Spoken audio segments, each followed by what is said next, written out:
Ito yung gusto ng Diyos. Ano man ang pinagdadaanan mo, God wants you to move forward. Kung ikaw ay nagkasakit, nagdumaan sa problema, bumagsak ang negosyo, nawalan ng trabaho, o ano man ang pinagdadaanan mo ngayon, isa lang ang gusto ng Diyos sa'yo. Move forward. Naiintindihan ni Lord na nabibigatan ka. At kapag humihinto ka, naiintindihan ni Lord. Pero hindi niya na maiintindihan kung hindi ka natatayo. Hindi ka na babangon, hindi ka na lalakad, hindi ka na magpapatuloy. Kapag sunod-sunod na yung palo, umiyak ka kay Lord. Humingi ka ng tawad. Don't have that defeated mindset. Hindi kalooban ng Diyos na ang laman ng isip mo ay palaging natatalo ka.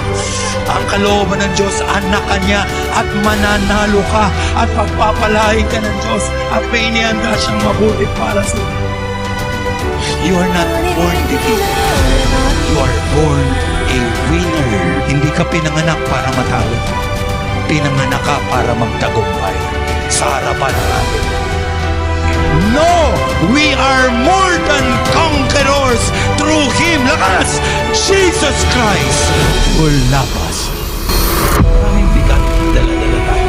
Pero tandaan mo, kahit na mabigat ang buhay, basta kasama mo ang Diyos, tagumpay ka pa rin na lumalaban sa lahat ng bigat ng buhay. Can I hear amen?